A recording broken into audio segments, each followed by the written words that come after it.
Bien, Bien, ¿cómo están chicos? Yo voy a hacer el tutorial de la clase de hoy y vamos a revisar el inicio de Fisiología 1. Entiendo que, bueno, en el grupo de acuerdos están bastante, todos los semestres prácticamente. Me gustaría saber quién está por encima, o sea, de cuarto semestre para arriba y de cuarto semestre para abajo, como para saber qué tipo de enfoque debería darle la clase, ¿me entienden? Entonces, si podrían levantar la mano los que están de cuarto para arriba, sería muy bueno.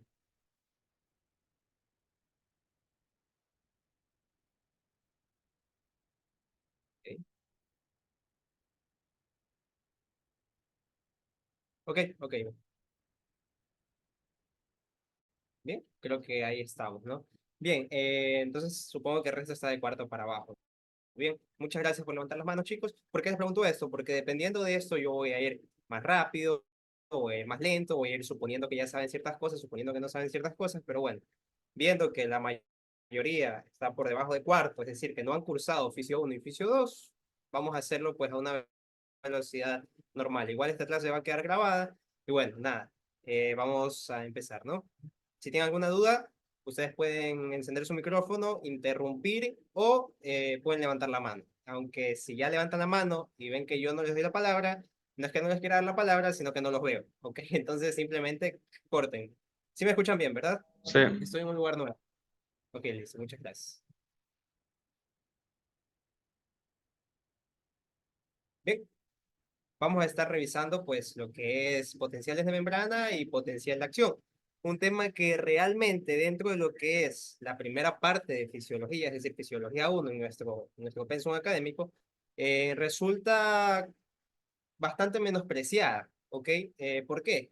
Porque en fisiología 1 también se ve corazón, se ve contracción muscular, y este de aquí lo dejan como para una clase y tampoco es así, porque de esto nace el entendimiento tanto de contracción muscular, de fisiología del corazón y del electrocardiograma, que también vamos a ver algo de eso en la secuencia de estos cursos, ¿ok?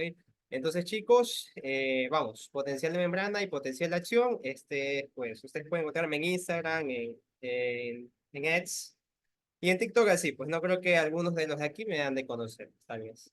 Bien, la bibliografía que vamos a utilizar principalmente va a estar basada en Costanzo, que es un libro que me gusta bastante porque es condensado, condensa la fisiología bastante bien, y el Gaiton, ¿ok? Que es pues la Biblia a nivel mundial de lo que viene siendo la fisiología, ¿verdad?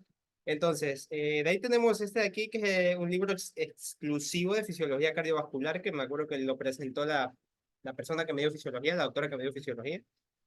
Bueno, sí, y más que nada lo vamos a utilizar en las últimas dos clases. Y el Rhodes, que también es un libro que me parece increíble de fisiología, pero que sí debes tener cierta base para poder entenderlo, porque es un libro un poquito más complejo que ya sea el Costanzo o el Guyton. Ok, vamos a ir, ya saben, a lo que importa. Bien, primero vamos a ver las generalidades de fisiología, entender lo que es el medio interno, entender lo que es el medio externo respecto a las células, ¿ok? Cuando nosotros hablamos de los medios, los tres espacios que nosotros conocemos en nuestro organismo, bueno, son dos en realidad que después se convierten en tres. Estos dos espacios, chicos, son, aquí voy a dibujar una célula y aquí voy a dibujar una pecera, ¿no? El espacio intracelular, este es el primero, el espacio que tenemos adentro de la célula. Ok, de ahí tenemos el espacio extracelular, fuera de la célula. Súper sencillo de entender hasta ahí. Ahora, el espacio extracelular se divide en dos, ¿ok? En el líquido intersticial y en el plasma, ¿ok? Entonces, estos son como que los tres grandes compartimentos. El medio intracelular, el medio extracelular, que a su vez se divide en intersticial y el plasma. Ahora, ustedes me van a preguntar, bueno, ¿y cuál es ese medio intersticial? En los tejidos, por lo general, nosotros tenemos espacios, ¿no, verdad?, entre lo que viene siendo células y células. Este espacio que está aquí, entre las bolitas, entre las células. Eso es lo que se conoce como intersticio. ¿Ok? Y ahora, los vasos sanguíneos van a estar en estrecho contacto, este es un vaso sanguíneo, van a estar en estrecho contacto con este intersticio. Y a su vez, todo lo que pasa por el intersticio tiene que venir del plasma y de ahí pasa a la célula y viceversa también. Viene de la célula, pasa por el intersticio y de ahí pasa al plasma. Entonces así se da como que todo este transporte de todo tipo de sustancias en realidad. ¿Ok? Entonces, entendiendo cómo funcionan y cómo existen estos medios, estos tres medios principales, vamos a hablar pues ahora sí en general de los componentes de estos medios. El intracelular y el extracelular, los cuales están divididos, o bueno, mejor dicho, están limitados simplemente por la membrana plasmática. Entonces, en el medio intracelular vamos a ver que tenemos los mismos componentes que en el medio extracelular, pero en distinta concentración.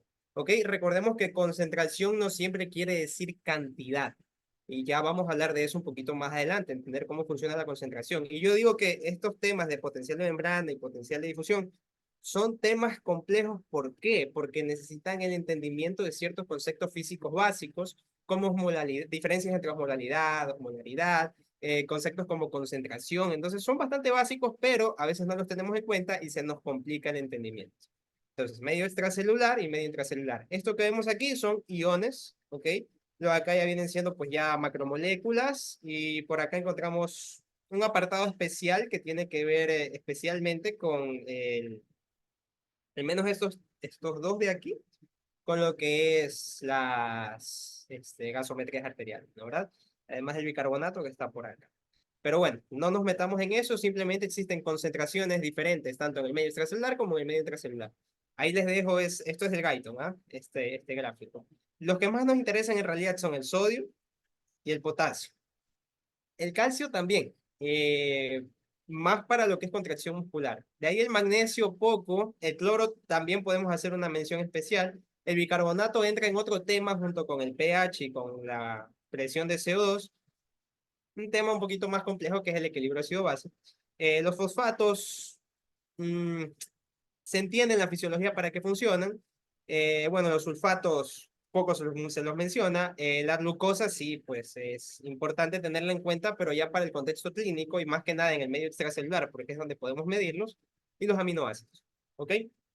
Tenemos colesterol, fosfolípidos, grasas neutras, y aquí vemos sus concentraciones también, pero bueno, no nos perdamos más en esto, no es mi objetivo aburrirlos con valores, y simplemente lo que nos tenemos que quedar para esta clase es que el ion predominante en el medio extracelular es el sodio. Miren la diferencia de concentración del sodio en el medio extracelular al medio intracelular. O sea, es abismal. 142, en realidad el rango va de 135 a 145 mil equivalentes por litro en el medio extracelular. Y del potasio, pues es todo lo contrario. En el medio extracelular hay muy poco y en el medio intracelular hay mucho. Esto tiene que ver con ciertos mecanismos básicos como la bomba de sodio y potasio que los vamos a estar repasando, ¿no?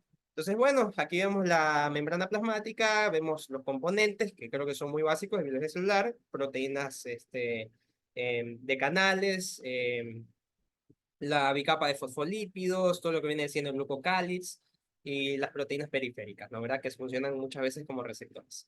Bien, entonces, ahora vamos a hablar de cómo funciona este transporte, ¿ok? De sustancias entre nuestro medio intracelular y nuestro medio extracelular.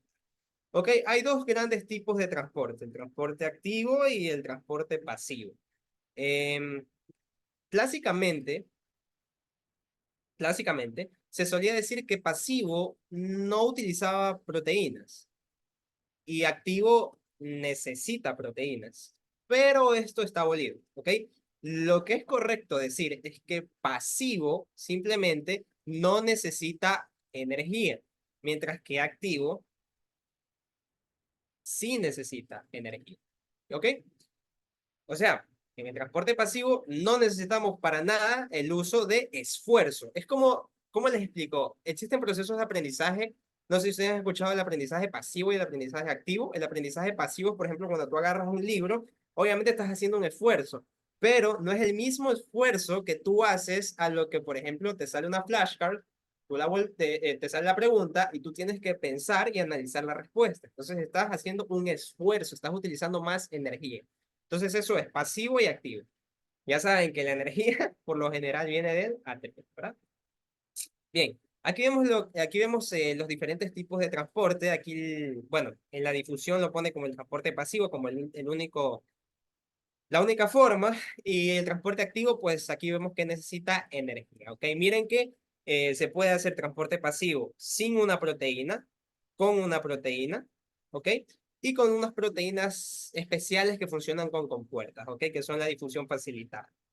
Bien, y las otras pues que ya vienen a ser con energía, con el uso de energía. Más adelante vamos a revisar los tipos de transporte pasivo, los tipos de transporte activo y bueno. Bien, como les dije, los tipos de transporte pasivo tenemos la difusión simple y la difusión facilitada. La difusión simple, como vimos en la diapositiva anterior, miren, simplemente es o no tiene proteína o tiene una proteína que no tiene limitante, que deja que pase, simplemente que pase. El ejemplo perfecto para lo que viene siendo el transporte pasivo con difusión simple, okay, o sea que no necesita ningún estímulo, ni pasa por ni tiene proteínas con compuertas, es el oxígeno. ¿Ok? Imagínense si el oxígeno pues no pudiera pasar de una forma libre, ¿ok? Sería un caos total, ¿no? ¿Verdad? Entonces, el oxígeno pasa así, ¿ok? Ahora, en la difusión facilitada es para prácticamente todos los iones, ¿ok? Todos los iones, incluso, bueno, hay una discusión entre si el agua pasa por difusión simple o facilitada porque son las acuaporinas y las acuaporinas sí necesitan ser activadas, pero son muy permeables en realidad en la mayoría de los casos.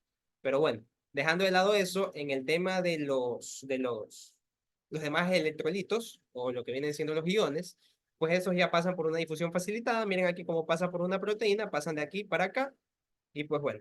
Así de sencillo, ¿no? Se abre de un lado, se cierra del otro, ya vamos a ver el mecanismo eléctrico de cómo funciona eso. Entonces, como pueden ver, el tema de transporte pasivo, de transporte pasivo es muy sencillo. Creo que lo venimos viendo desde biología, pero bueno, vale aclararlo, ¿no? Bien, ¿tienen alguna pregunta hasta ahí? Doctor, Ajá. en el Sí, primer, en el primer, no, no, en la imagen, en la imagen posterior, ¿cuáles serían los carrier proteins? ok. Proteínas creo que en español les dicen a las carrier proteins, creo que le dicen no me acuerdo, pero era algo como carruaje, si mal no recuerdo, propiamente dicho, ¿no? Entonces son estas proteínas que portan sustancias que no son liposolubles. ¿Por qué? Te explico. Porque la membrana de qué está formada principalmente, en un 60-70%. En moléculas hablando, ¿no? ¿De qué está formada? Es una pregunta, ¿no? Por si cualquiera puede responder, ¿eh? Fosfolípidos. Lípidos, perfecto.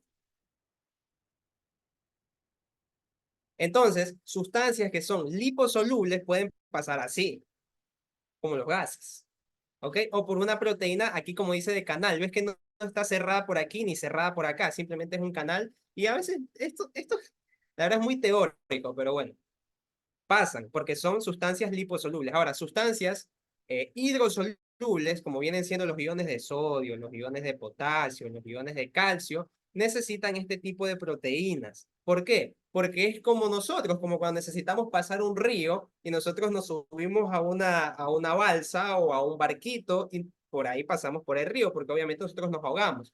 Ahora imagínate que el río es de aceite y que tú si tocas aceite te vuelves loco. ¿Ok? Entonces, por eso estas son las carrier proteins, ¿ok? Que tienen tanto en la parte de transporte pasivo y de transporte activo. ¿Está claro, Eduardo?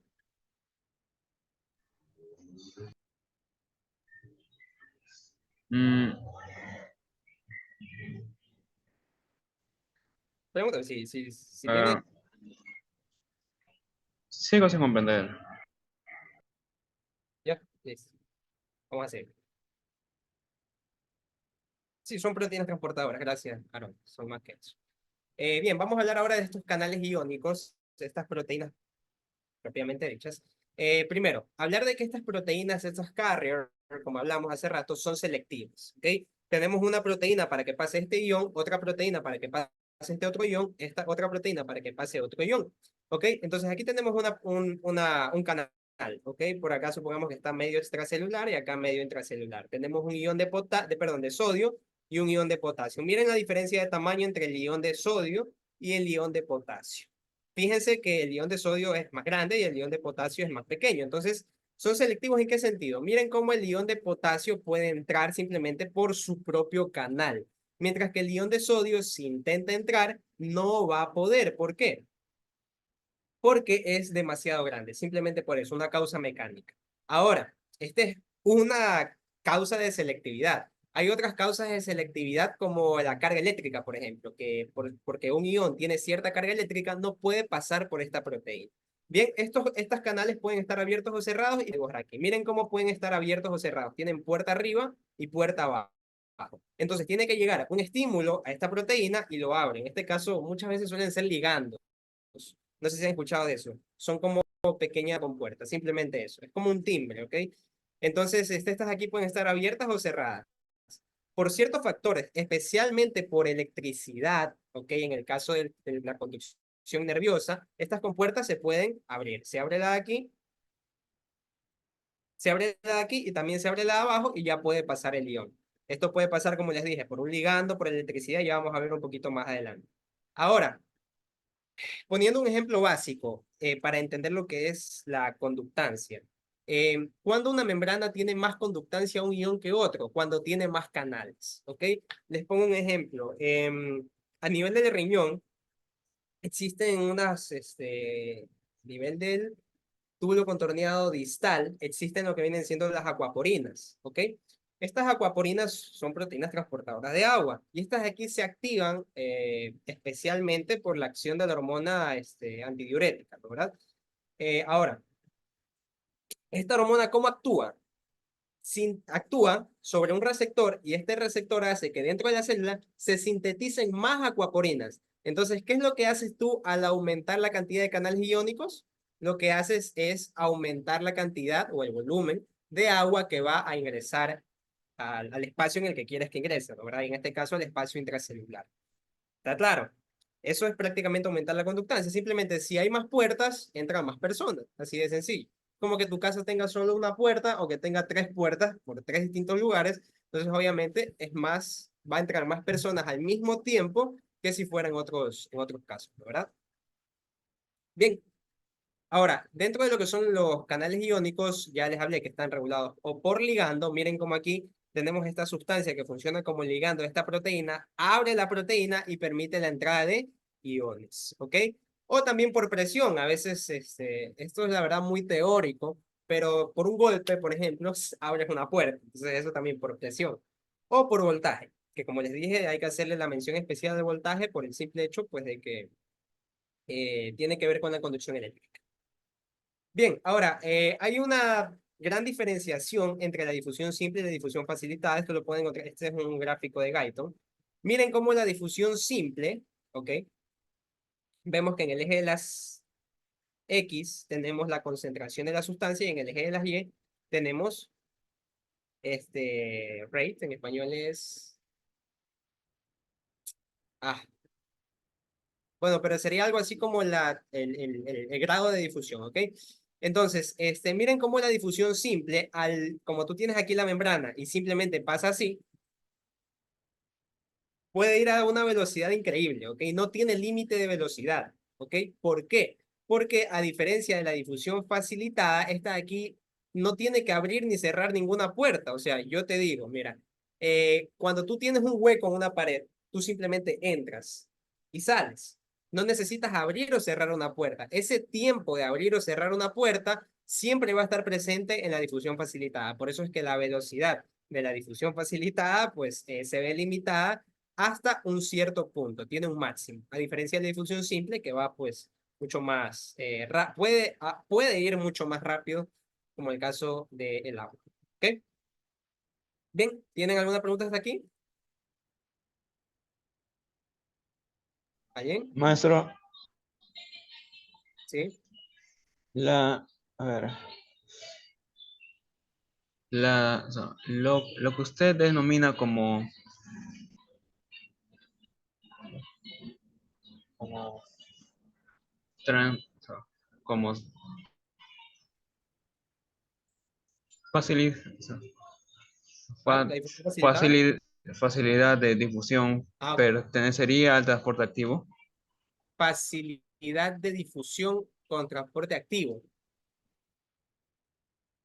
O sea, sí, de hecho, cuando se abren ciertas compuertas, en el caso, por ejemplo, de, con- en el caso de la despolarización, ¿ok? Que tiene un estímulo eléctrico, efectivamente, sí, existe una mayor permeabilidad, propiamente dicho, aumenta la difusión, y sí, también se puede dar en el transporte activo, pero aquí estamos simplemente haciendo la diferenciación entre los dos tipos de transporte pasivo. Pero sí, perfecto.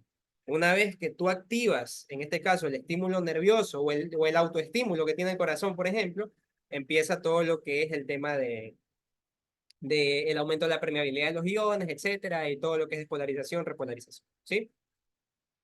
Está muy bien, gracias. ¿Alguna otra pregunta? Solamente existe ese tipo de transporte activo. Ya vamos a ver los tipos de transporte activo que existen. Existen dos tipos de transporte activo, primario y secundario, ¿sí? En un ratito los vamos a ver. Es muy fácil de diferenciarlos realmente. Bien, ahora vamos a seguir viendo lo que es los factores que afectan a la difusión, ¿ok? Ya vimos que son difusión simple, difusión facilitada. Ahora, ya vimos que principalmente pues, se pueden afectar por la cantidad de canales que existe, pero también hay otros factores. El primero es la concentración, ¿ok? Recuerden que si tú tienes, ok, vamos a poner un ejemplo de la vida, ¿no? Tú tienes un cuarto que tiene aquí una puerta, ¿ok? Y tienes un montón de gente aquí afuera, ¿ok? Si tú tienes un montón de gente acá afuera, obviamente la gente tiene calor o tiene frío y quiere entrar a un lugar donde hace más calor, lo que sea, ¿no? Simplemente por eso la gente va a tender a entrar. A esto se le denomina por concentración. ¿Ok? Miren como aquí hay muchísimo, entonces como hay muchísimo, simplemente entra. Otro factor que afecta son las cargas, como les estaba diciendo hace rato. Las cargas, lo que viene siendo las cargas eléctricas. ¿Ok? Cuando hay algo negativo, atrae hacia un polo positivo, porque ya saben que las fuerzas contrarias se atraen entre sí y las fuerzas iguales pues se repelen, ¿no? Bueno, este va para aquí, este va para acá, algo así. Pero bueno, creo que me entendieron que por cargas también se da este fenómeno. Y por presión, finalmente, ¿no? Por el tema de que, bueno, aquí pone el ejemplo bastante mecánico, lo pone Guyton, ¿no? El tema de un pistón. O sea, es como que aquí tú pisas literalmente y a causa de esa presión, pues simplemente se da el transporte. No vamos a ahondar mucho en eso porque simplemente son factores que afectan y que no nos vamos a poner a ver, de hecho, en ninguna enfermedad, creo yo, acerca de estos factores que afectan la difusión. Simplemente hay que tenerlos en cuenta porque hay cosas más importantes que discutir y no los quiero cansar. ¿Ok? Entonces, vamos a hablar un poquito de lo que es el fenómeno osmótico y las concentraciones. Acá que sí, vamos a hablar un poquito de esto. Ahorita sí, vamos a entender al 100% lo que es una concentración, porque a base de esto vamos a entender la osmolaridad y vamos a entender finalmente el fenómeno osmótico y vamos a entender todo lo demás, lo de potencial de membrana, etcétera. Bien, yo siempre pongo este ejemplo, así que si alguna vez ustedes han visto alguna clase mía, seguramente ya lo han de haber escuchado, el tema del café. ¿Ok? Nosotros tenemos una taza de café, una taza pequeña de la típica de 250 ml, ¿ok? Y nosotros pues le queremos poner, bueno, imaginen que la vamos a preparar, ¿no? Primero tenemos aquí nada más el agua. Recordemos que aquí tenemos como 250 ml, pero no vamos a poner 250, sino que vamos a poner que es una taza muy pequeña de 100 ml, ¿ok? Y acá vamos a poner una jarra, así mismo con agua hervida, queremos hacer un super café. Una jarra que tenga, por otra parte, 1000 ml. ¿Ok? La que tiene 100 ml, en la que tiene 100 ml, nosotros vamos a poner, yo qué sé, un sobrecito de café. Y el café, pues, no sé cómo, no sé ustedes, pero a mí no me gusta muy cargado, ¿ok? Eso quiere decir que está menos concentrado, ¿no? ¿Verdad? Ahora, yo les pregunto, si yo pongo un sobre igualito al de aquí, a todo esta jarra, ¿ustedes creen que va a tener el mismo sabor el café de acá con la jarra de café de acá? No, Definitivamente, ¿no? Imposible. porque acá lo vas a sentir como que si fuera agua, va a estar muy diluido. Y cuando hablamos de diluido, hablamos de baja concentración. En cambio, el de acá va a estar en una perfecta concentración. ¿Ok? Entonces, ¿qué quiero decir con esto? Que para yo obtener el sabor que tiene este café, probablemente le voy a tener que poner ¿cuántos de estos sobres? Al menos unos 10. ¿Ok? ¿Para qué? Para que esta cantidad de café de aquí tenga la misma concentración que lo de acá. Entonces, si tú me sirves esta taza con estos 100 ml con un solo sobrecito de café, yo te voy a decir, bueno, está bueno. Y después me sirves otra taza y la sacaste de esta jarra a la que le pusiste 10 sobres de café, yo te voy a decir que sabe exactamente igual. ¿Por qué? Porque ya igualamos las concentraciones. Eso quiero que quede muy claro, el concepto de concentraciones, ¿ok? Que no porque haya más líquido en un espacio, significa que va a estar más o menos concentrado, ¿ok? Depende del soluto, que en este caso yo lo representé como el café, ¿verdad? Mi soluto es el café, propiamente dicho. ¿Ya? Entonces, eso quiero que quede muy claro. Siempre tienen que tener eso en mente. No porque haya más espacio, va a estar menos concentrado. A veces puede estar hasta más concentrado. ¿Ok? Asimismo, no porque haya menos espacio, va a estar más concentrado. Puede que aquí yo ponga medio sobre de café y va a estar igual, vas a ver como agua, ¿no? Bien, entonces, ¿está claro el tema de concentraciones? Creo que es sencillo de analizar. ¿Sí? ¿Tienen alguna pregunta? Estos temas son súper básicos, ¿ah? El tema de concentraciones son súper sencillos. De hecho, si todos son de la estatal, bien, pero en otras universidades estos temas se ven en el preuniversitario, por ejemplo, ¿eh? El tema de ósmosis, el tema de concentraciones, pero te lo vuelven a mencionar en fisiología. Entonces, cabe destacarlo y aclarar huecos, ¿no? Porque a veces por este tipo de Disculpa, creo huecos. que ahí es con tu rec, porque no se escucha bien, se ¿Perdón? entrecorta. Ah, se me están entrecortando. No, ¿En serio?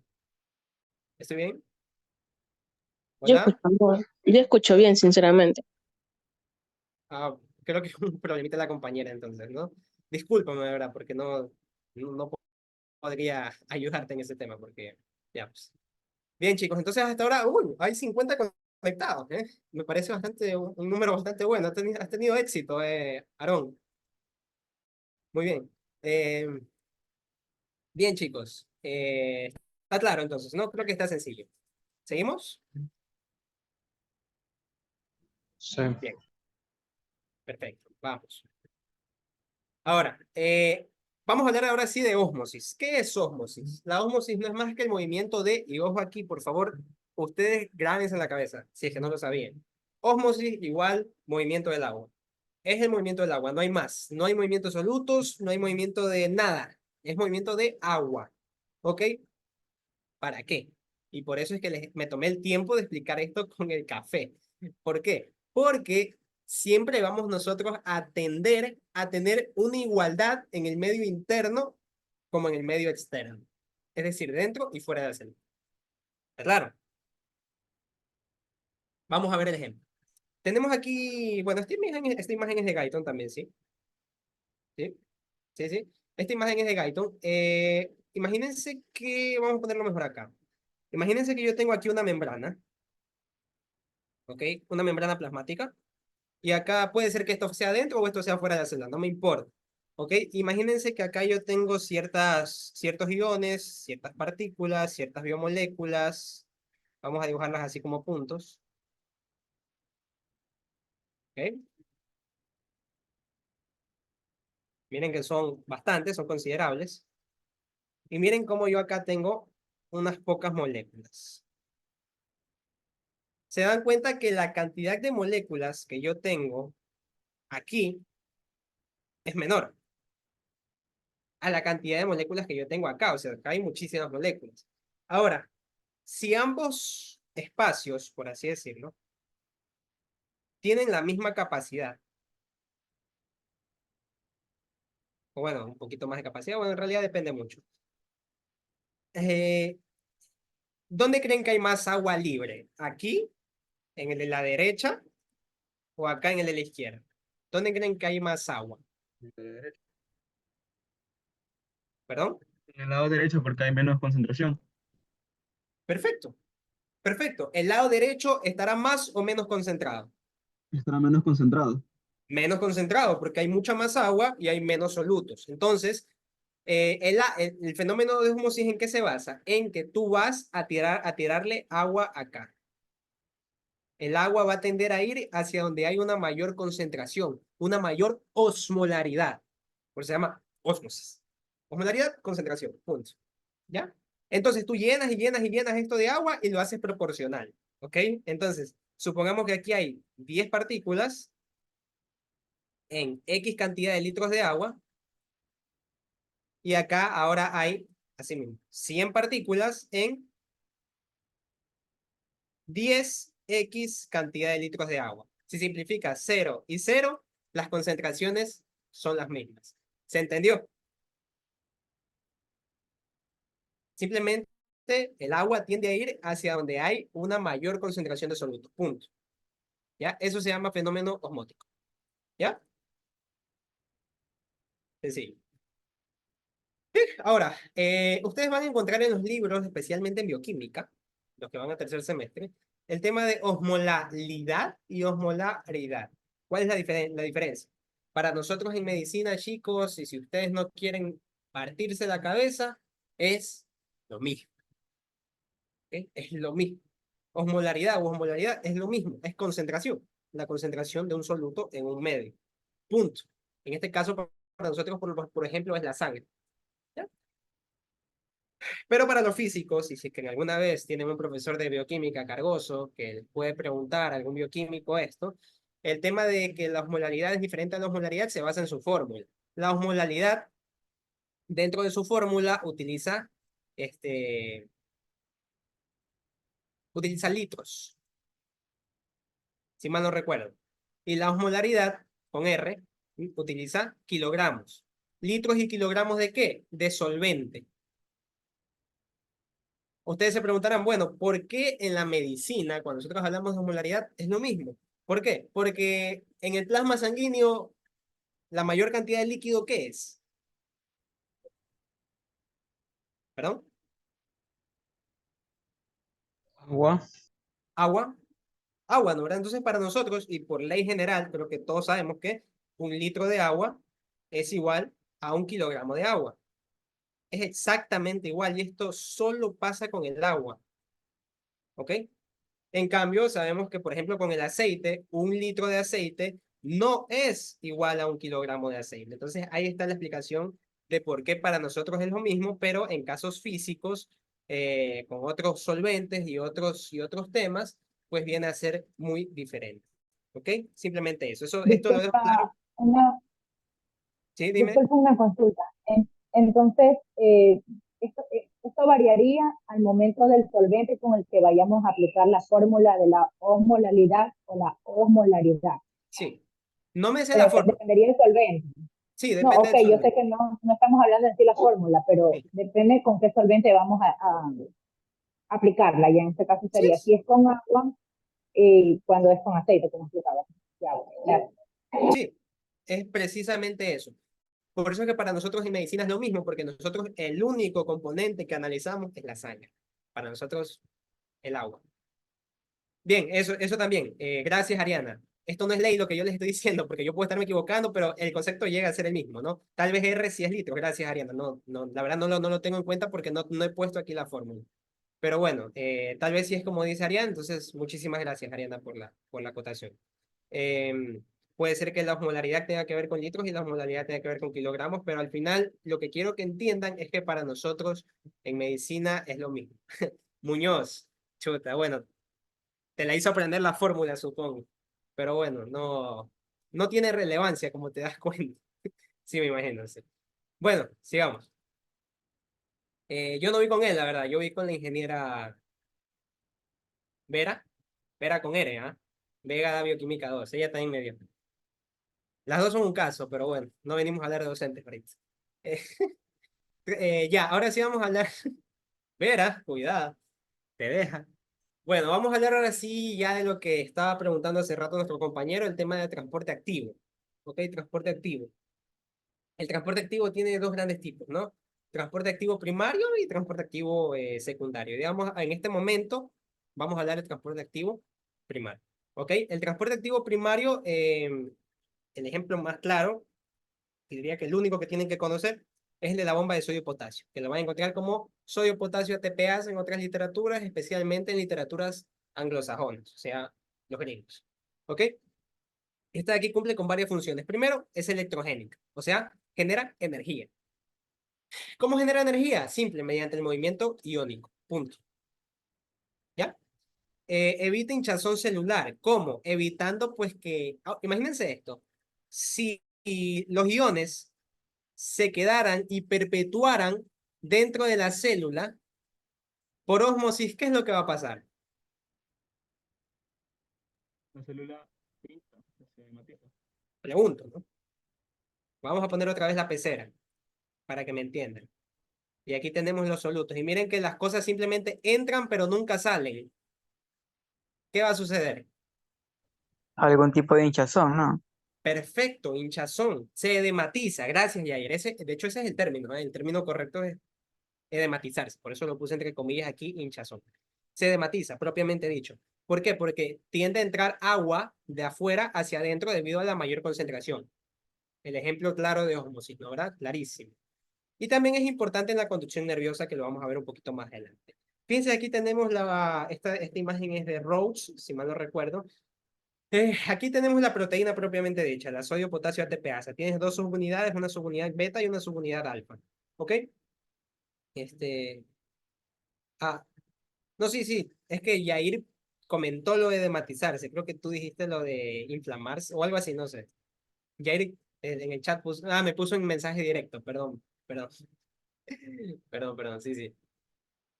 Perdón.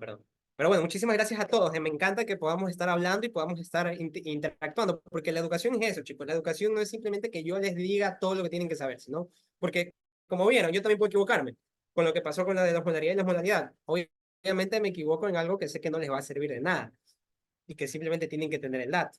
Pero podemos debatir y eso es hermoso simplemente. En eso se basa la educación. No existe la verdad absoluta, nunca. ¿Ok? Bien, en el tema de la proteína, volviendo, tenemos la subunidad alfa y la subunidad beta. Vemos que aquí, pues, es simple.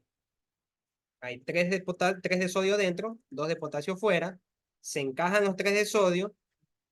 Utiliza, en este caso, ATP, como pueden ver aquí, lo hidroliza, forma ADP y simplemente se hace el intercambio, ¿no?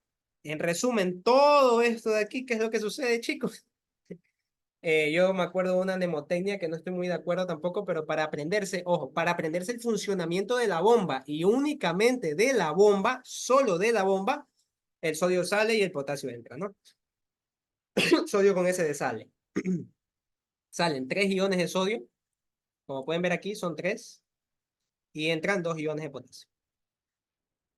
¿Ok? Como pueden ver acá. ¿Ok? Esto de aquí, ¿cómo les explico? Es importante para entender algo que vamos a ver más adelante de las cargas de la membrana, ¿ok? Ya lo vamos a ver más adelante. Ahora, el transporte activo primario también lo podemos encontrar en otros casos, ¿ok? No solamente acá, sino también en el caso de la contracción muscular. Tenemos ciertos canales de calcio, porque el calcio es el ion más importante en la contracción muscular. Tenemos ciertos canales de calcio activados pues, por energía, por ATP. Propiamente dicho, el ATP se hidroliza y forma ADP. Y los canales de hidrógeno, que también los vamos a encontrar a lo largo de la nefrona, ¿ok? Para mantener el equilibrio ácido-base. Son ejemplos nada más, ¿ok? No es necesario que ustedes en este momento sepan exactamente cómo funcionan porque tienen su capítulo aparte en fisiología. El transporte activo secundario, la verdad, nunca lo he explicado como tenía planeado explicarlo hoy día, pero quiero que lo vean así. Tenemos la bomba de sodio y potasio. Como vemos, la bomba de sodio y potasio utiliza ATP, utiliza energía. Yo les voy a poner el ejemplo. Tú te frotas las manos, ¿ok? Cuando tienes frío. ¿Con qué objetivo tú te frotas las manos?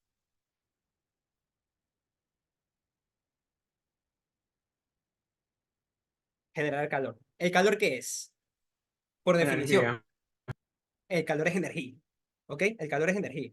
Entonces, yo me froto las manos, yo estoy utilizando energía que yo estoy generando de manera mecánica.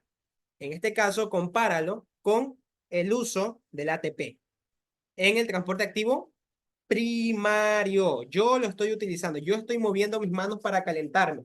Yo estoy utilizando el ATP y lo estoy utilizando ADP. Entonces, el calor que se genera es el resultado que yo obtengo y pues mis manos se calientan. Asimismo es el transporte activo secundario. A base, ¿ok? Por eso es que acá puse en las características que es electrogénica. A base de la energía que se crea de ese rompimiento del enlace al hidrolizar el ATP, tenemos energía y podemos realizar un transporte activo secundario. Por eso, secundario a el primario, obviamente. ¿Ok? ¿Está claro? ¿Sí? Yo me froté las manos y ese fue mi uso de ATP, pero el calor que generé me dio otro efecto. Ese es el transporte activo secundario. ¿Ya? Aquí tenemos el ejemplo. Tenemos aquí la bomba de sodio y potasio en este lado. Y esta de aquí va a generar cierta energía que le va a servir a esta otra proteína. Perdón, esta no. Esta no, esta no.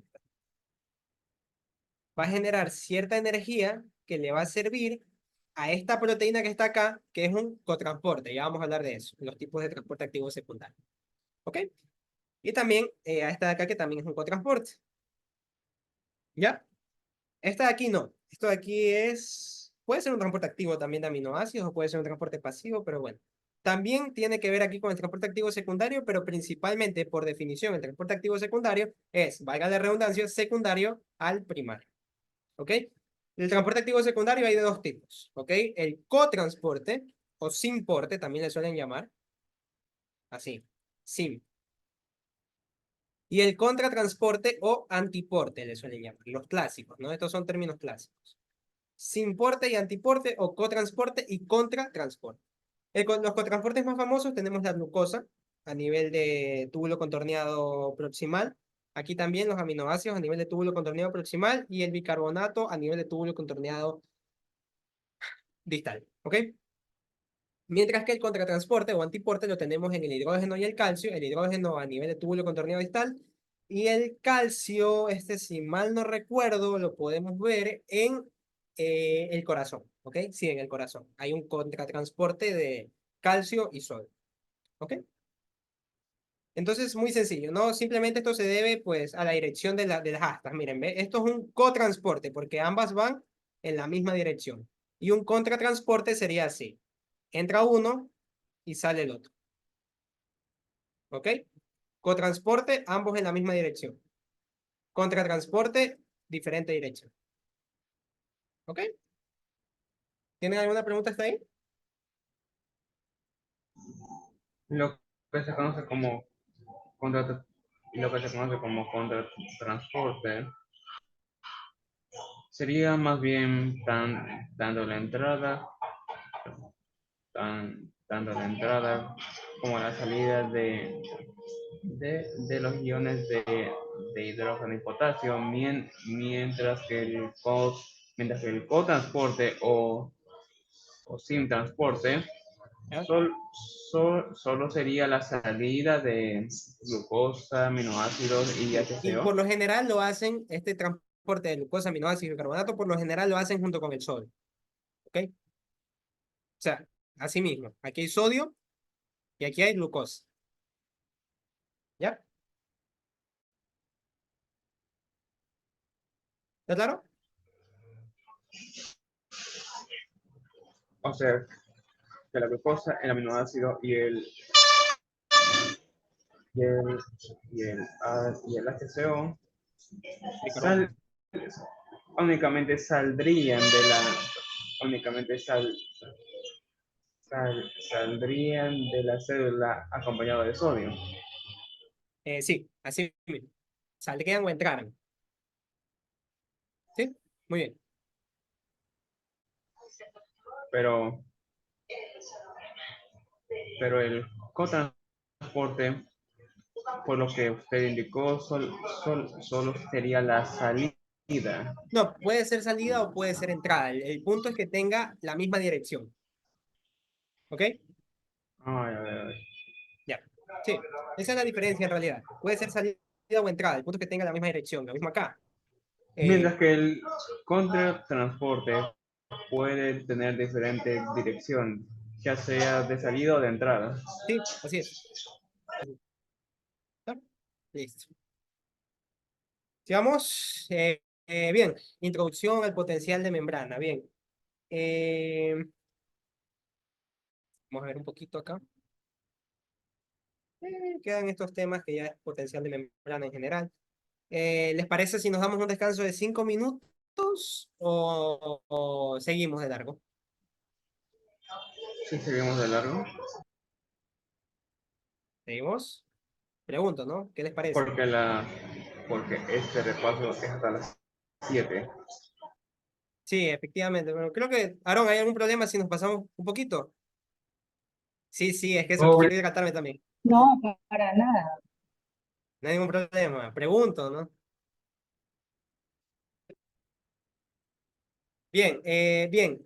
No vamos a hacer el descanso, pero déjenme ir a tomar agua, ¿sí? Porque necesito hidratarme en este momento. Denme 2 minutos, ¿sí? Ya, bueno, ahora sí estamos. Muchísimas gracias por el tiempito, ¿no? Me cambiaste de lugar, si se dan cuenta, ¿no? Pero bueno, es uno de menos. Creo que acá se me escucha un poquito más. Creo que afuera tenía mucho ruido, ¿eh? Pero bueno, acá ya es el lugar típico. Bien, volviendo al tema. Ya se nos desconectó gente, ¿sí viste, Aaron? No debía haberme ido. Pero bueno, ya seguimos, ¿no? Rapidito. Introducción a lo que es el potencial de membrana. Eh, Entrar en el concepto físico de lo que es potencial es engorroso. ¿Ok? Entonces vamos a decir las cosas que a nosotros nos importan. Sí, sí, Omar, las clases están quedando grabadas y van a ser subidas al canal de acuerdo, ¿sí o no, Aarón? Creo que sí.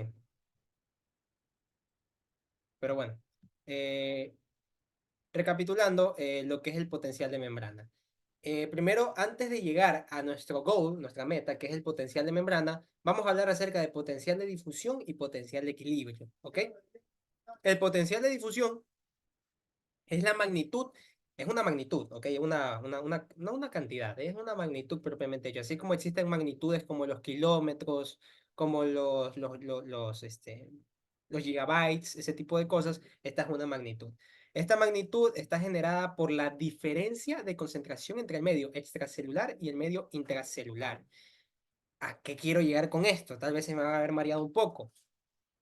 Fíjense. Tenemos aquí nosotros la célula. Y otra vez voy a hacer la piscina, que es el medio extracelular. ¿Qué pasaría en el caso de que, bueno, yo tengo una osmolaridad aquí mayor y acá una osmolaridad, obviamente, menor, ¿no? ¿Ya? Primero ocurre el fenómeno de ósmosis, ¿no? Pero el fenómeno de ósmosis no siempre funciona. Entonces entra el transporte de sustancias a través de membranas, es decir, cosas que entran ya sea de aquí afuera hacia adentro o de adentro hacia afuera. ¿Ok? Entonces, esta diferencia de concentración que existe entre medio extracelular y medio intracelular es lo que nosotros, pues, genera un potencial. Es como un odio, así me gusta verlo a mí.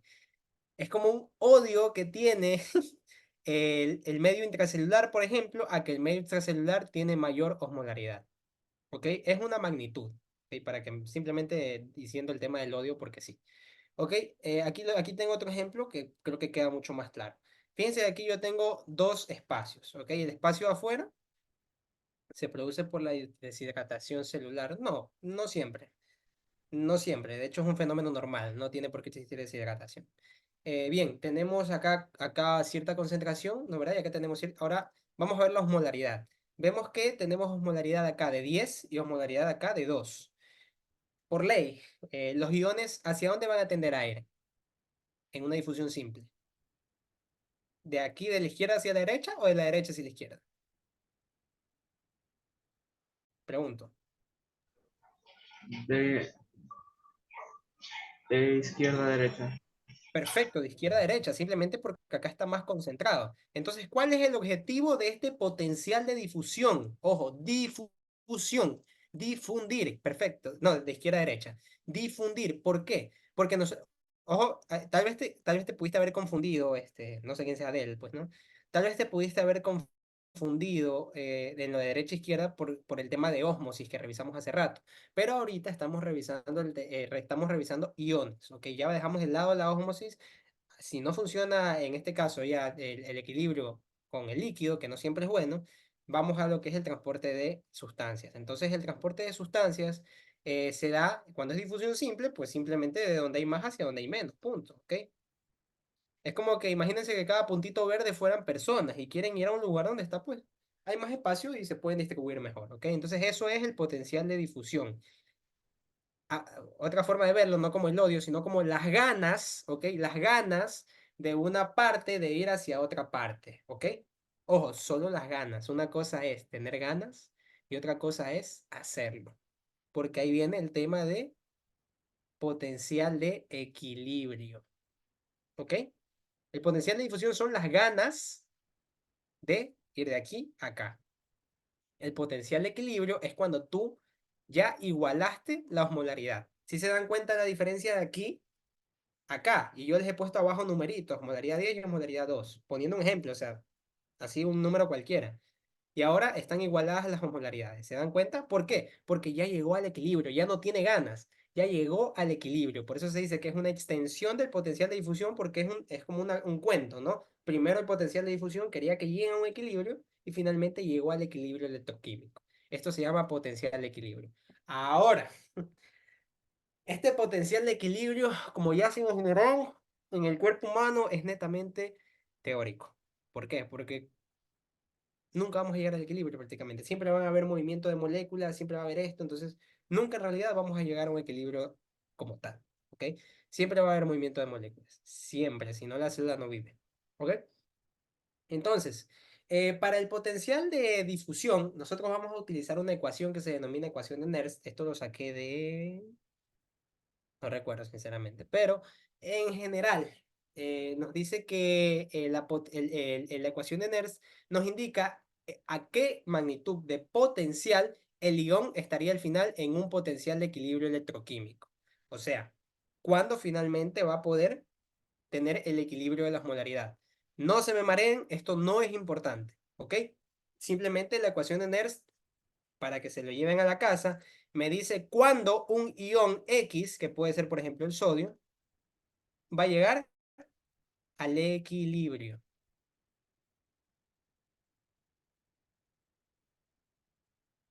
Punto. Ya ves eso en la cabeza. ¿Cuándo un ion X va a llegar al equilibrio? 1. Y les voy a poner 1, ecuación de Nernst. 1. ¿Ya? Pero como saben, esto es teórico nada más. ¿Por qué? Porque en la membrana no solamente se mueve sodio, se mueve potasio, se mueve magnesio, como vimos al inicio, ¿no? ¿Verdad? Se mueven un montón de cosas. Entonces, se tiene que crear una solución para poder medir un potencial que me mida todos los potenciales de equilibrio de la membrana. ¿Cómo se llama ese potencial? Finalmente, potencial de membrana en reposo. ¿Ok? Potencial de membrana en reposo. Ojo, en reposo no significa que las cosas no se están moviendo, significa que se están moviendo de manera constante. Es la normalidad. ¿Ok? Entonces, la potencial de membrana en reposo, utilizamos esta ecuación que es la ecuación de Goldman, creo que se denomina. Sí, la ecuación de Goldman. Y bueno, esto de aquí no le paremos mucha bola, lo vamos a ver más en el electrocardiograma. Pero bueno, por eso aquí pongo, ¿no? En el potencial de membrana en reposo. A través de la membrana no solo pasa un ion, sino muchos. Y cada ion intenta llegar a su potencial de equilibrio. Entonces es como que uses muchas ecuaciones de Nernst y las unas. Espero no haberlos hecho bola, de verdad. ¿Está todo claro? No, no intenten La verdad que aquí sí un entenderlo. poquito. Sí, sí, sí, es que es normal. No intenten entenderlo desde así O sea, físicamente. lo poco que entendí es que cuando mencionaste, disculpa que te puse la ecuación de eh, Nernst, como que es una de los tantos tipos de ecuaciones con los que podemos resolver esto del equilibrio. Sí, la ecuación de Nernst, de hecho, es para medir el potencial de difusión de un solo ion, ¿ok? En cambio, el potencial bueno, la ecuación de Goldman se le utiliza para muchos iones, es la práctica, porque a través de una membrana pasa pues muchos iones. ¿Bien? Entonces, yo sé que es normal que se mareen, es normal porque este tema en sí es complejo. Yo les soy sincero, yo entendí este tema cuando terminé Fisiología 2. ¿Por qué? Porque cuando terminé Fisiología 2 quise hacer un curso de Fisiología y lo hice. Y ahí fue cuando yo recién de verdad dije, chuta, lo acabo de entender. Entonces, bueno, lo que se deben llevar a la casa es que la ecuación de Nernst es para solo un ion, mide el potencial de equilibrio para solo un ion, mientras que la ecuación de Goldman mide para varios iones, ¿ok? ¿Está claro? Bien.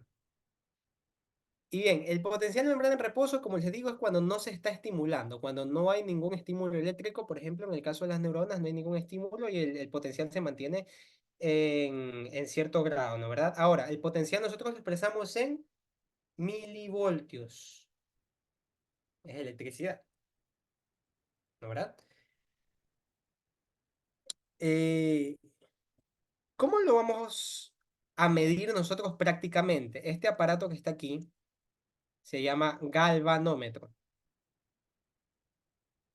El galvanómetro tiene dos electrodos, ¿ok? Un electrodo explorador y un electrodo que es como un cable de tierra, más o menos, ¿ok? Que es el otro que es para comparar la diferencia, ¿ok? Porque el potencial es una diferencia. Para comparar la carga que existe aquí y la... Déjenme borrar eso que hice ahí. La carga que existe aquí, la carga que existe aquí con la carga que existe acá. El potencial de membrana en reposo de las neuronas por lo general está en menos 80 milivoltios. Algunos les van a decir menos 60, menos 70, menos 80, por ahí va. Menos 80 milivoltios, ¿ok? ¿Por qué? Porque yo mido el potencial de adentro de la célula, ¿ok? Entonces, como es negativo, pues se va hacia lo negativo. Eso lo vamos a ver un poquito más a fondo cuando veamos el electrocardiograma, ¿ok? No se hagan bola ahorita, simplemente el potencial de membrana en reposo por lo general es de menos 80 milivoltios. ¿Ok? Ahora, el potencial de acción, y aquí ya nos dejamos de números y dejamos un poco las cosas, es cuando llega un estímulo. ¿Ok? Y aquí es donde entra, creo que acá tengo otras imágenes, ¿sí? Aquí es donde entra un tema muy bonito, ¿eh? El potencial de acción, que este sí, chicos, ojo aquí porque lo tienen que manejar al revés y al derecho. ¿Ok? Porque a base de esto ustedes van a entender corazón.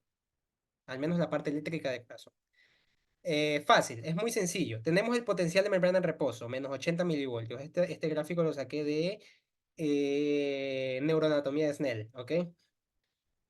Tenemos el estado de reposo, menos 80 milivoltios. De ahí, miren cómo tenemos aquí. Por dentro, esto es un concepto básico también, ¿eh? En reposo tenemos la membrana plasmática, ¿no? Acá tenemos hacia el medio intracelular y acá tenemos hacia el medio extracelular. Entonces, hacia el medio intracelular siempre vamos a tener negatividad en reposo. Y hacia el medio extracelular siempre vamos a tener positividad. Otra vez, en reposo. ¿Ya? Eso llévenselo en la cabeza. Tiene que ver con la bomba de sodio y potasio, lo podemos explicar en otro momento, pero bueno, ahora no viene el caso, ¿no? Simplemente esto de aquí. La membrana hacia el medio extracelular tiene carga positiva y hacia el medio intracelular tiene carga negativa. Entonces, ¿qué es lo que sucede? La carga negativa que está hacia la endomembrana, es decir, hacia adentro, hacia el medio intracelular, se va a ver alterada. Esta dualidad, esto de que afuera es positivo y adentro es negativo, se va a ver alterado cuando existe un potencial de acción. ¿Qué es el potencial de acción? Yo vengo, te toco y tú sientes. ¿Gracias a qué? La membrana de las neuronas se despolariza, llega al cerebro, etcétera. Bueno, todo un complejo de cosas que ustedes tal vez vieron en neuroanatomía, pero bueno, se despolariza la membrana. ¿Cómo se despolariza? Es la pregunta. Eso es fisiología, porque lo que les dije ahorita creo que lo pueden saber por neuro. Pero cómo se despolariza es lo que realmente nos importa, ¿no? Recuerden que les dije que en el medio intracelular reinaba un ion. ¿Cuál era ese ion?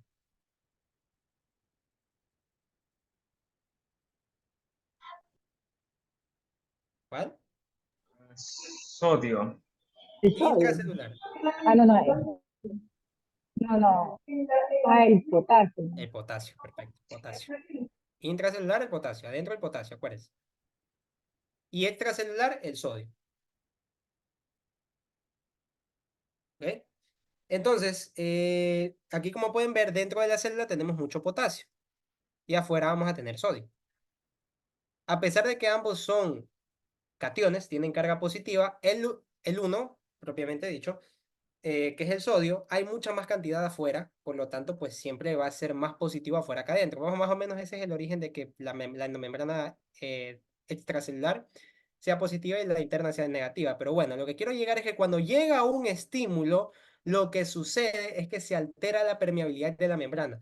Por lo general, la membrana plasmática no deja que entre sodio, ni deja que salga potasio. ¿Ya? O sí deja, pero muy poco. ¿Ok? No deja que entre sodio ni que salga potasio. En cambio, cuando tú estimulas a la célula, lo que se hace es que los canales de sodio se abren y permiten la entrada masiva de sodio. Si entra mucho sodio que tiene carga negativa, ¿qué va a pasar con esta carga, perdón, que tiene carga positiva? ¿Qué va a pasar con esta carga negativa que tenía en la membrana? Invierte. La pierde, se invierte. Ahora es, miren, positiva. Miren la diferencia aquí de toda esta columna y acá. Se alteró. ¿Por qué? Porque entró un catión, entró un ion positivo. Entonces, positivo. Y acá afuera, como está perdiendo su ion positivo, su catión, lo está perdiendo, entonces se vuelve negativa en comparación adentro. Y miren cómo se grafica acá. Aumentan los milivoltios, ¿se dan cuenta? Y de ahí, ¿Puedes menorar un poquito la imagen? Es que no se ve, y estoy desde el celular. ya la acerco, ¿ok? Mira, aquí yo te dije que esto es lo normal, no está en reposo, pero se estimula, entra el sodio a la célula y como hay mucho, como el sodio pues entra a la célula y tiene carga positiva, va a hacer que esta parte de aquí sea positiva. Ahora, antes era negativa, ¿ok? Creo que con lo que expliqué hace rato sí se entiende, ¿no? Aquí también se ve, mira, la entrada de sodio. ¿Está claro? Claro, eso sí está clarito. Cuando ya iba en, creo que en la tercera fase, ahí es que no se puede visualizar. O sea, yo porque Ah, ok. estoy desde el celular. Ya, entonces vamos a eso, ¿ya? Bueno, como ven acá, como se hizo positivo, miren, sube. Ahora, como todo lo que sube tiene que bajar, viene la repolarización. ¿Cómo se repolariza la célula? Bueno, el potasio tiende a salir. ¿Por qué? Porque también es un catión. Y si yo quiero recuperar la electricidad, la electronegatividad que tenía dentro de la célula, tengo que botar un ion positivo. No me importa si es sodio, no me importa si es potasio, no me importa si es calcio, pero tengo que botar alguno. En este caso, por fisiología, funciona el potasio. Entonces se lo bota y vuelve a su estado de reposo. ¿Está claro cómo funciona el movimiento iónico? Ya terminamos, chicos, ¿ah? ¿Está claro? O sea, primero está en estado de reposo y luego se excita, lo que significa lo, que la polaridad se invierte y luego vuelve a su estado de reposo. Sí, así, exactamente. Ese es el mecanismo básico, ¿ok? Lo de acá son minucias, todo lo que es fisiología. Y créanme que, la verdad no sé si al menos en nuestra universidad existe un docente que de verdad enseñe esta parte, o alguien que enseñe fisiología, pero bueno, esto es fisiología propiamente dicho, ¿ok? No solamente que se despolariza y se repolariza, no, esto es fisiología. ¿Por qué? Porque esto es importante una vez que, si ustedes entienden esto y lo manejan, ustedes corazón le hacen un paseo. ¿Ok? Porque en corazón cambian unas pequeñas cosas. El potencial de acción del corazón es distinto. ¿Ok? Pero en una pequeña cosa. Si ustedes manejan esto, están hechos. Bien, aquí vemos ya la gráfica de otra forma. ¿Ok? Simplemente, pues primero, a ver, déjenme poner todo y de ahí explico. Sí. Se altera la conductancia primero mediante un estímulo que puede ser cualquiera. En este caso yo les dije que eléctrico. De ahí lo que viene, pues, es se despolariza, ¿no? ¿Verdad? Llega a un pico, por lo general está más o menos en los más 30, más 40 milivoltios, dependiendo de la bibliografía. Se despolariza, aquí yo les he puesto los pasos. Miren, despolarización, entra sodio a montón, entra sodio a chorro adentro de la célula. Eso hace que sea positivo. Llega a un pico donde deja de entrar sodio. Y la repolarización, se abren los canales de potasio, pero no para que entren, sino para que salgan y recupere su electronegatividad. Y a veces sale tanto potasio que causa una hiperpolarización, o sea, más bajo del potencial de reposo. ¿Está clara la secuencia? Igual con la gráfica creo que es sencillo. ¿Sí? Sí. Listo. Bien, ahora, ¿qué significa que se alteró la conductancia? Miren, no me voy a meter demasiado en esto porque esto de verdad, chicos, que es una minucia y no quiero cansarlos más. Esto de aquí yo me acuerdo que lo leí en Constanzo, ¿sí? Sí, sí.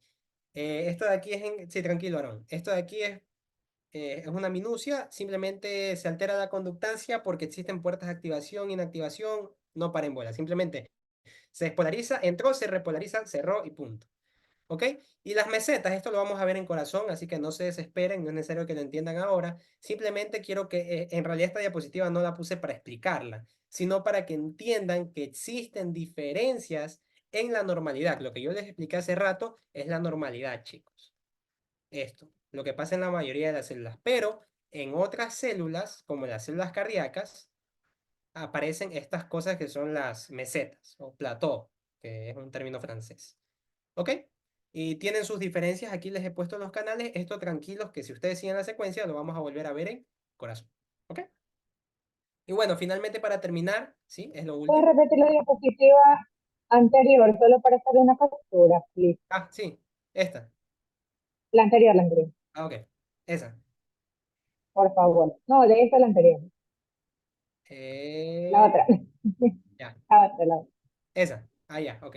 Igual yo les paso las diapositivas, no se preocupen por acá. Gracias, Sí, yo les paso las diapositivas por acá. muy amable. Bien, y para terminar, ¿qué es periodo refractario? Yo pongo este ejemplo siempre, que me lo enseñó de hecho el doctor Martínez.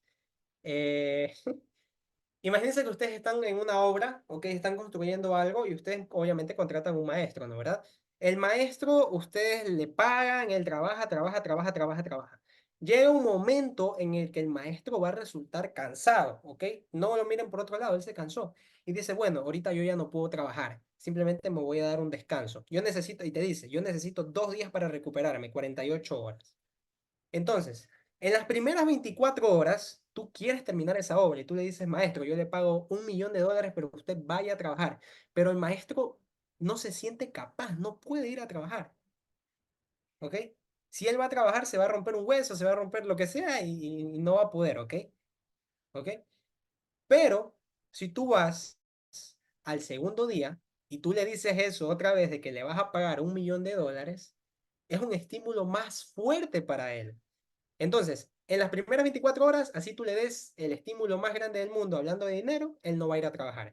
Pero ya habiendo descansado un poco, si tú le das un estímulo bastante grande, él va a ir a trabajar, porque es un estímulo mucho más grande. Eso es lo que es periodo refractario relativo y absoluto. Miren aquí, absoluto se está repolarizando hasta aquí. Hasta aquí, así sea que tú le pegues directamente a la célula, no se va a volver a despolarizar. ¿Ok? Hablando de estímulos, ¿no? ¿Verdad? Por ejemplo, yo me hinco y después me quemo.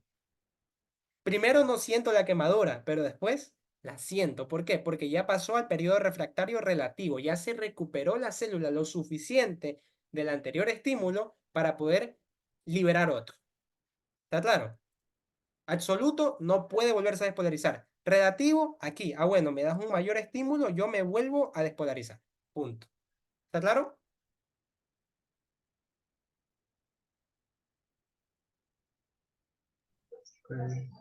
Bien. Bien, chicos, de verdad no pensé que me iba a alargar tanto, no recordaba que esta clase fuera tan larga. Pero bueno, les prometo que la próxima sí es más corta. Discúlpame, Aaron, también, ¿eh? Pero bueno, espero se haya quedado claro, espero hayan despejado algunas dudas. Esta clase está grabada y la van a poder revisar cuando sea, ¿no? Muchísimas gracias a todos, chicos. Recuerden que pueden seguirme y nada, nos despedimos. Gracias, Aaron. Gracias. A ti también. Por cierto, ya les voy a pasar el libro de Constanzo por el grupo para que puedan seguir leyendo las referencias que dio Diego. También muchas gracias a ti por haber estado un poco más de tiempo dando clases. Recuerden, también la clase ha sido grabada para aquellos que no pudieron escuchar bien la clase como tal, pueden verlo más tarde o mañana en nuestro canal de YouTube. Bueno, que tengan buenas noches y que sigan estudiando. Cuídense. Cuídense mucho, gracias.